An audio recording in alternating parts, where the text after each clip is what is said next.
8월 28일 금요일 새벽 기도회를 하나님께 드립니다. 함께 하실 찬송가는 찬송가 461장입니다.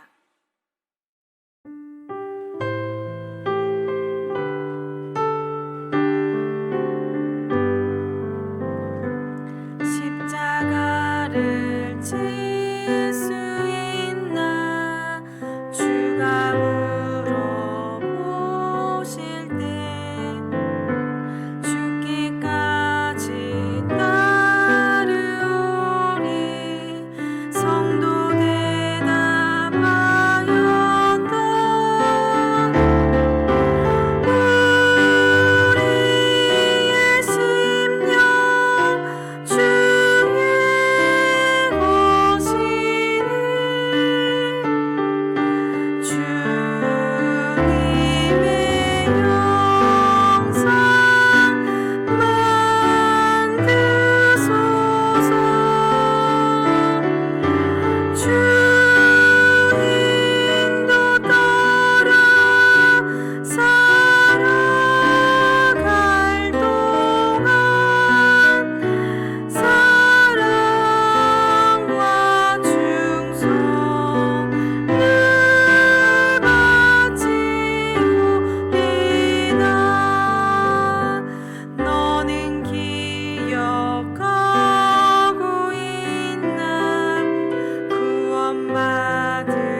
아멘.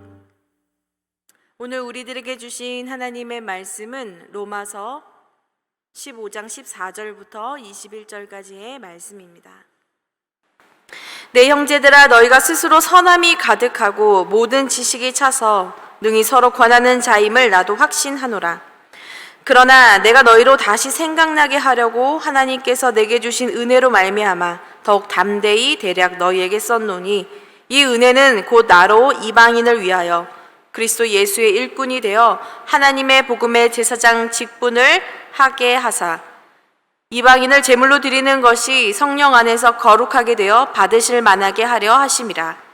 그러므로 내가 그리스도 예수 안에서 하나님의 일에 대하여 자랑하는 것이 있거니와 그리스도께서 이방인들을 순종하게 하기 위하여 나를 통하여 역사하신 것 외에는 내가 감히 말하지 아니하노라. 그 일은 말과 행위로, 표적과 기사의 능력으로, 성령의 능력으로 이루어졌으며, 그리하여 내가 예루살렘에서로부터 두루 행하여 일루리곤까지 그리스도의 복음을 편만하게 전하였노라. 또 내가 그리스도의 이름을 부르는 곳에는 복음을 전하지 않기를 힘썼노니, 이는 남의 터 위에 건축하지 아니하려 함이라.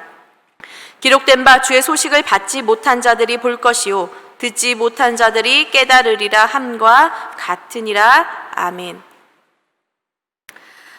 오늘 저희들이 함께 읽은 이 로마서 15장 14절부터 시작되는 이 말씀은 로마서 전반에 걸친 모든 장 중에 바로 이제 결론부에 해당하는 그런 말씀입니다. 바울은 한 번도 눈으로 본 적은 없지만 하나님의 은혜와 사랑을 입어 성도로 부르심을 받은 바로 로마의 그리스도인들을 생각하면서 그들에게 정말 믿음의 진리가 무엇인지, 그들이 그리스도인으로서 이 땅에서 어떻게 살아가야 하는지에 대하여 이 로마서의 편지를 통해 이야기해 주고 왔었습니다. 그러면서 이제 이 편지를 마무리하는 오늘의 말씀을 통해서 다시 한번 바울은 자신이 이 편지를 어떤 마음으로 쓰고 있는지, 또한 자신이 행하고 있는 바로 이 사역이 누구를 통해 시작되고 어떻게 이어져 왔는지를 다시 그들에게 리마인드 해주는 말씀이 바로 오늘의 본문입니다. 먼저 오늘의 말씀 14절을 보면 바울은 로마의 성도들에게 이렇게 이야기합니다. 내 형제들아 라고 말입니다. 앞에서 말씀드린 것처럼 바울은 한 번도 그들을 눈으로 본 적도 없고 만난 적도 없습니다. 그러나 믿음 안에서 한 길을 가는 그들이 곧 자신의 형제이자 가족임을 이야기하고 있습니다. 또한 바울은 자신의 형제인, 즉 이 믿음의 동역자들이 스스로 그들 가운데 선함이 가득하고 모든 지식이 가득하여 서로 권하는 자라는 것을 자신이 확실하게 알고 있다라고 오늘 이렇게 이야기합니다. 여러분, 그들의 마음 가운데, 그들의 삶 가운데 선함과 지식이 가득하다라는 이 말은 바로 그들이 자신들이 그리스도인으로서 어떻게 살아가야 하는지, 무엇이 하나님을 기쁘시게 하는 삶인지를 알고 있으며 또한 서로가 서로에게 그것을 권면하고 있다는 것을 말하고 있습니다. 저도 이런 생각을 합니다. 우리가 함께 이 예배를 함께 드리고 있는 만나의 모든 성도님들 역시도 여러분의 삶과 마음 가운데 무엇이 그리스도인의 삶인지, 또 하나님을 예배하는 삶이 무엇인지를 모두 다 이렇게 알고 계시는 선함과 지식이 가득한 분이라는 것들을 말입니다. 그런데 여러분, 바울은 바로 이렇게 여러분들처럼 모든 선함과 지식이 가득한 그런 로마의 성도들에게 다시 한번 로마서를 통해 이 한 길 가는 믿음의 동역자인 분들에게 다시 한번 자신이 왜 이 글을 써오게 됐는지, 또 자신이 이 믿음의 길을 먼저 가는 사람으로서 어떻게 주님의 길을 가야 하는지에 대하여 다시 한번 이야기하면서 우리에게 가장 중요한 것을 이야기하고 있습니다. 즉, 우리가 그리스도인으로서 어떤 마음으로 주님 앞에 나아가야 하는지에 대하여 다시 한번 이 부르심에 대한 것을 점검하는 그런 말씀인 것입니다. 그래서 여러분, 오늘 이 말씀을 통해 우리도 동일하게 이 바울이 이 사역을 시작하게 된 그 처음 시작과 또 지금까지의 사역의 모습을 통해서 우리도 동일하게 어떤 마음으로 다시 한번 이 주님이 부르심 앞에 나가야 하는지를 깨닫기를 원합니다. 먼저 바울은 자신이 하고 있는 이 모든 사역을 통틀어서 한마디로 이렇게 이야기하고 있습니다. 바로 이것은 은혜다라고 말입니다. 지금 자신이 로마서 편지를 쓰게 된 이유 역시 하나님의 은혜 때문이고 16절에 자세히 나와 있지만 진짜 자신이 받은 이 은혜는 바로 자신이 복음의 사도로 부름받았다라는 그 사실이라고 오늘 이야기하고 있습니다. 16절의 말씀을 제가 대신 읽어드리겠습니다. 이 은혜는 곧 나로 이방인을 위하여 그리스도 예수의 일꾼이 되어 하나님의 복음의 제사장 직분을 하게 하사 이방인을 제물로 드리는 것이 성령 안에서 거룩하게 되어 받으실 만하게 하려 하심이라 라고 말입니다. 바울은 자신을 잘 알고 있는 사람이었습니다. 자신이 하나님 앞에서 얼마나 죄인이었고 또 하나님께서 그저 용서해 주시는 것만으로도 자신은 충분한 사람임에도 불구하고 그런데도 불구하고 주님께서 자신을 용서해 주셨을 뿐만이 아니라 너무나도 자신에게 가장 귀한 일을 맡기셨다는 것을 그는 알고 있었습니다. 여러분, 바울에게 맡기신 가장 귀한 일은 무엇이었습니까? 바로 하나님께서 바울을 이방인의 사도로 부르셨다라는 것입니다. 바울은 그것을 오늘 말씀의 표현대로 그리스도의 일꾼, 또 그리스도의 일꾼, 또 하나님 복음의 제사장 직분이라고 말하고 있습니다. 예전에도 제가 새벽 기도를 설교할 때 이런 이야기를 한 적이 있었습니다.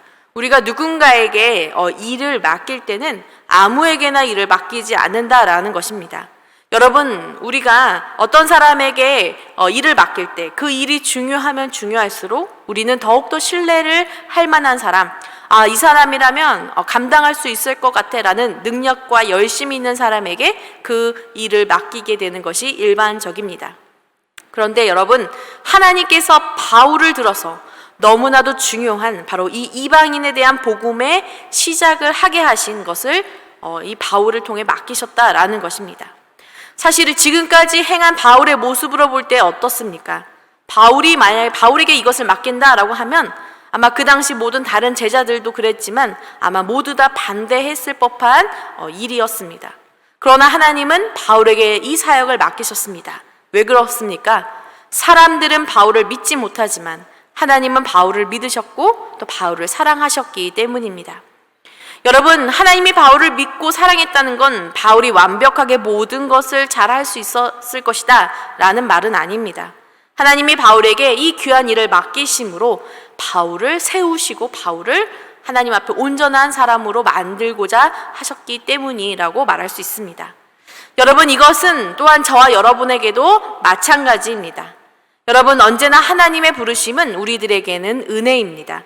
하나님이 우리를 복음으로 부르셔서 살아가게 하신 것은 우리에게 각자의 복음, 즉 십자가를 맡기신 것과 같습니다. 여러분, 우리가 너무나도 잘할 수 있기 때문에 주님이 우리에게 주신 이 복음을 잘 감당할 수 있기 때문에 우리에게 주셨다라기보다는 우리를 너무나도 사랑하셔서 우리를 올바른 자들로 세우시기 위하여 하나님께서 우리에게 각자의 십자가를 주신 것입니다. 예전에 저희들이 예배 때 함께 보던 영상이 있었습니다. 한 소년에게 십자가를 맡겨주시면서 이것을 잘 간직해달라고 했던 예수님의 모습이었습니다. 처음에 그 소년은 십자가를 잘 들고 그렇게 사람들에게 바로 이쪽이 맞는 방향이다 라고 하면서 그들에게 길을 인도했습니다. 그런데 시간이 점점 지나자 어떤 상황이 발생했냐면 점점 그 십자가가 무거워지고 더 나중에는 버티기 힘든 지경까지 가게 되었습니다. 결국 소년은 그 십자가를 놓치게 되고 주저앉아 쓰러져 버리게 되었습니다. 그런데 그 영상에서 그 소년이 바로 자신이 쓰러진 그 자리에서 기억했던 것이 있었습니다. 바로 자신에게 이 십자가를 맡겨주셨던 바로 그 예수님이었습니다. 그 예수님이 자신이 비록 어리고 부족하였지만 그 십자가를 맡겨주셨다는 그 은혜와 사랑을 기억했습니다. 그리고서는 그 소년은 다시 한번 일어섭니다. 여러분, 로마의 그리스도인들 그리고 이 말씀을 읽고 살아가는 이 땅의 모든 그리스도인들도 마찬가지입니다. 우리는 모두 받을 자격이 없는 사랑과 구원 그리고 이 놀라운 십자가의 사명을 받았습니다. 너무나도 감격스럽고 감사하면서 우리는 처음에는 이 복음의 십자가를 잘 감당하겠노라고 자신 있게 이야기했습니다. 그런데 어떻습니까? 우리가 짊어지고 있는 십자가가 때로는 너무나도 무겁고 우리에게 짊어지기 어려운 것임을 깨닫기 시작했습니다. 또한 우리는 수없이 넘어지고 수없이 쓰러지기도 했습니다. 머리로는 어떻게 해야 하는지 다 알지만 내 몸과 마음과 내 삶이 따라주지 않을 때도 있었습니다. 그러나 여러분, 우리가 그때 기억해야 할 것이 있습니다. 여전히 우리에게 맡겨주신, 사실은 우리를 세우고 우리를 강하게 하는 그 십자가는 아직 우리 안에 있다는 것입니다. 우리가 잘할 수 있어서 주님이 맡겨주신 것이 아니라 바로 우리를 사랑하셨기 때문에 우리에게 그 은혜로 이 십자가를 주셨다라는 것입니다. 예전에 제가 대학 다닐 때 기독교 동아리에서 임원을 감당한 적이 있습니다. 아무리 생각해 보아도 1년 동안 이 임원 생활을 했는데 너무나도 제대로 한 것이 없다는 것을 느꼈습니다. 너무 부끄러웠고, 그 당시 저에게 이것을 맡겨주신 전도사님을 만나게 되면 전도사님이 저에게 뭐라고 하실 것이다 라는 그런 생각이 들기도 했습니다. 어느 날 1년을 다 돌아보는 시간을 가졌는데 전도사님께서 저를 부르셨습니다. 저는 잔뜩 긴장을 하고 그 전도사님을 만나러 갔습니다. 혼이 날 것 같아 라는 생각으로 갔는데요, 전도사님께서 갑자기 다른 이야기를 저에게 하셨습니다. 지수야, 1년 동안 너무나도 수고했다. 그런데 이번엔 네가 회계와 서기를 좀 맡아서 우리 공동체를 섬겨주었으면 좋겠다. 네가 이걸 잘 해낼 수 있을 것이라고 믿는다라는 말이었습니다. 제가 한 번도 생각해보지 못한, 예상하지 못한 이야기였습니다. 근데 제 마음에 드는 생각은 너무 미안하고 죄송한 마음과 함께 제가 뭐라고, 저의 모습을 다 알고 계셨음에도 불구하고 그런 저에게 이 일을 맡겨주신 전도사님에게 너무나도 감사한 마음이 들었습니다. 저에게 은혜와 기회를 주셨다라는 생각이 들어서 다시 열심히 더 이 일을 감당해야겠다라는 생각이 들었습니다. 저는 이 전도사님의 마음이 곧 우리에게 각자의 십자가를 맡기고 계시는 예수님의 마음이라고 믿습니다. 물론 저희들이 너무나도 탁월하게 잘하면 좋겠지만 여러분, 그렇지 못하더라도 여러분, 우리를 포기하지 않으시고 우리에게 당신의 나라를 맡겨주신 주님은 오늘도 은혜로 저와 여러분을 그리스도의 일꾼으로 하나님의 복음의 제사장으로 부르셨음을 믿으시기를 바랍니다. 바울이 이방인에게 복음을 전도하고 그들을 양육함으로 그들을 하나님께 드리는 거룩한 예물로 드리겠다라고 말하는 것이 바로 이것이 바울의 사명이라고 말했는데, 여러분, 우리에도 마찬가지입니다. 여러분, 우리의 삶 속에서도 우리가 하나님께 드리는 거룩한 예물이 있습니다. 바로 저와 여러분이 각자의 자리에서 드리는 삶의 예배, 또 각자에게 맡겨주신 사명입니다. 때로는 우리의 공동체, 내 가족 또는 바울처럼 한 번도 본 적이 없는 사람들을 섬겨야 하는 일들도 있을 수 있습니다. 그러나 여러분, 그것이 무엇이건 간에 지금 우리가 서 있는 바로 이 자리에서, 이 부르신 곳에서 우리가 받은 그 주님의 은혜를 온전히 기쁨으로 전달할 수 있기를 원합니다. 나를 부르신 이 은혜를 기억한다면 여러분, 우리는 쓰러지더라도 다시 일어설 수 있을 것이고, 우리는 그 은혜를 기억한다면 절대로 내가 했다라는 교만을 갖지 않게 될 것입니다. 여러분, 바울은 자신이 받은 이 은혜를 알기 때문에 우리 모두에게, 또 로마의 교인들에게 두 번째, 이 복음의 사명을 감당하는 데 있어서 가장 중요한 두 번째 이야기를 또 하고 있습니다. 그것은 바로 나의 능력이 아닌 그리스도의 능력을 의지하는 것입니다. 오늘 말씀 17절부터 19절의 말씀을 보면 바울은 자신이 처음부터 지금까지 자리까지 해왔던 사역이 얼마나 광범위하게 진행되어 왔는지를 설명했습니다. 여러분, 19절에 보면 그 범위는 예루살렘부터 두루 행하여 일루리곤까지 그리스도의 복음을 편만하게 전하였노라 라고 말하고 있습니다. 여러분, 오늘 제가 지도를 잠깐 준비했는데 오른쪽 밑에 보시면 바로 예루살렘이 빨간색 동그라미에 위치해 있습니다. 그런데 대각선 윗 방향으로 쭉 올라가면 바로 마게도냐라는 지역에 일루리곤이라는 곳이 표시되어 있습니다. 그리고 그 사이에 수많은 바울의 발자취들이 보이실 것입니다.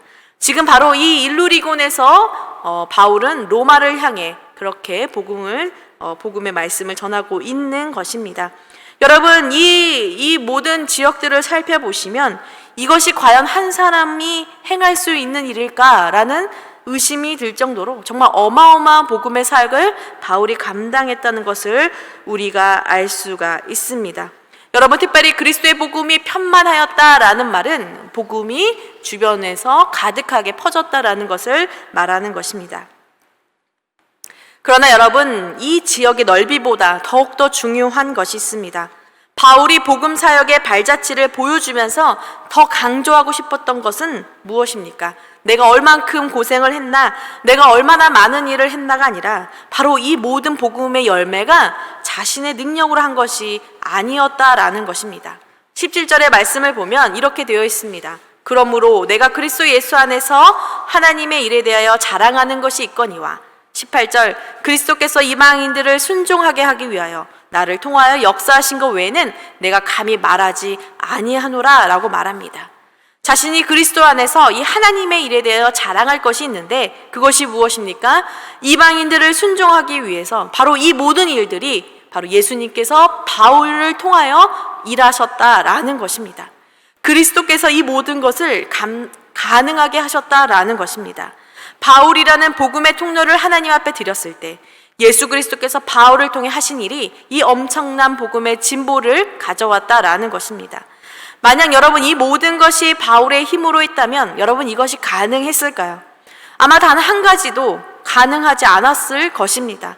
바울이 어디로 가야 할지 그것을 정하는 것부터 시작해서 18절, 19절에 나타난 바울이 했던 말과 행위와 또한 표적과 기사의 능력, 모든 것들이 다 어떻게 이루어졌습니까? 그리스도, 즉 성령의 능력으로 이루어진 것이라는 말입니다. 그래서 바울은 자신을 통해 일하신 이 그리스도를 자랑할 수밖에 없고요, 그리스도만 자랑할 수밖에 없었습니다. 이 모든 것이 주님이 하신 것이기 때문입니다. 특별히 바울이 지금 전하고자 하는 대상, 만나고자 하는 복음의 대상자는 누구입니까? 20절의 말씀을 보면 단 한 번도 그리스도의 이름을 들어본 적이 없는 자들이라 라고 말하고 있습니다. 이사야의 말씀, 즉 주의 소식을 받지 못한 자들이 볼 것이요 듣지 못한 자들이 깨달으리라 라는 이 이사야의 말씀을 붙잡고 자신이 될 수 있는 대로 다른 곳에서, 특별히 그리스도의 이름이 한 번도 들려지지 않는 곳에서 복음을 전하기 위해 힘썼다라고 말하고 있습니다. 여러분 아무도 그리스도의 이름을 듣지 않는 곳에서 복음을 전하는 일이 얼마나 어려운 일인지 우리가 직접 하지 않았어도 잘 알고 있습니다. 아무도 예배하지 않는 그 자리, 가장 척박한 땅, 가장 어려운 환경에서 예수의 이름만 들고 나가는 일은 정말로 너무나도 어려운 일입니다. 그런데 여러분, 바로 여기에 놀라운 비밀이 있습니다. 아무것도 의지할 것이 없으나 가장 본질이신 예수 그리스도의 이름만 들고 나아갈 때 그 이름의 능력이 바로 그곳에 복음의 열매를 맺게 했다라는 것입니다. 여러분, 이 사실이 우리의 삶에도 엄청나게 중요한 메시지를 주고 있습니다. 여러분, 우리의 환경이 어떠하든, 우리가 부르심을 받은 곳이 어떠하든, 때로는 우리가 의지할 것 하나 없어 우리의 마음이 심란하고 힘들지라도 여러분, 그 환경이 복음의 열매를 맺게 하는 것이 아니라 바로 예수 그리스도의 이름을 의지하는 곳에 예수의 이름이 바로 그곳에 복음의 씨앗을 뿌린다라는 것입니다. 메마른 땅, 메마른 마음일지라도 여러분, 주님이 바로 우리를 통하여 일하신다라는 것입니다. 사랑하는 여러분, 바울처럼 아무도 예배하지 않는 곳에서 사역하는 것만이 진짜 사역은 아닙니다. 바울이 더 많은 복음을 전하고자 그런 땅을 찾아다녔을 뿐입니다. 여전히 바울은 이미 세워진 교회에게도 자신의 편지를 통해 그들을 다시 양육하고 그들의 영적인 삶을 거룩하게 도왔습니다. 중요한 것은 여러분, 내가 나에게 맡겨주신 사역이 무엇이든 간에, 아주 작은 것이든 큰 것이건 간에 우리가 바로 그 자리에서 우리를 부르신 주님의 은혜를 기억하고 그 자리에서 주님의 바로 능력을 의지하는 영성을 가져야 한다라는 것입니다. 바로 그렇게 이 그리스도의 은혜와 바로 능력을 의지할 때 여러분, 저와 여러분은 주님이 우리에게 맡겨주신 온전한 사명을 감당할 수 있을 줄 믿습니다. 여러분, 그리스도의 길을 가고자 하는 저와 여러분에게 오늘 두 가지를 주님이 말씀하셨습니다. 나를 부르신 주님의 은혜, 그리고 그리스도의 능력입니다.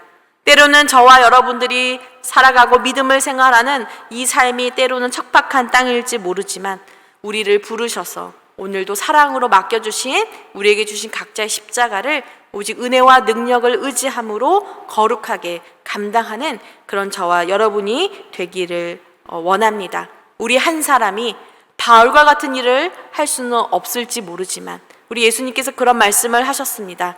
나보다 더 큰 일을 감당할 것이다 라고 말이죠. 여러분, 성령의 능력을 제한하지 않고 우리를 통해 우리를 온전히 비워 하나님께 드림으로 그리스도의 능력이 우리를 통해 퍼져나갈 수 있기를 주님의 이름으로 기도합니다. 이 시간 함께 기도하도록 하겠습니다.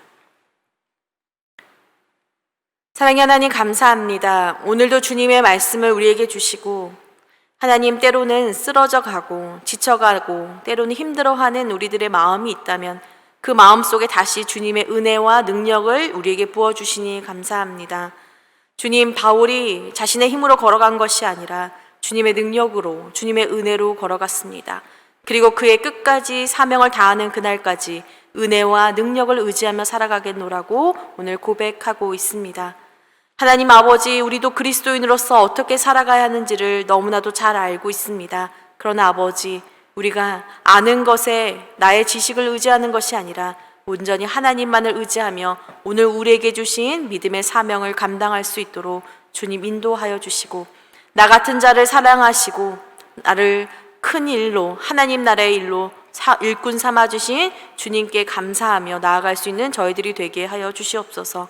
하나님 준비하고 있는 하나님 온라인 정교인 수련회 위에 주님 모든 일 가운데 주님께서 하나님 간섭하여 주시고 주님의 인도하심 아래 정말 놀라운 은혜들이 입을 수 있도록 주님 인도하여 주시며 흩어져 있는 만나의 모든 성도님들 특별히 병중에 있는 우리 탁길성 권사님, 사무엘 성도님 위에 주님 치유의 능력이 함께 하셔서 빠르게 회복할 수 있도록 주여 인도하여 주시옵소서. 또한 하나님 아버지, 지금도 하나님의 이름을 알지 못하는 곳 또한 어려운 그곳에 하나님의 복음이 어려움 속에서도 심겨질 수 있도록 주님 인도하여 주시옵소서.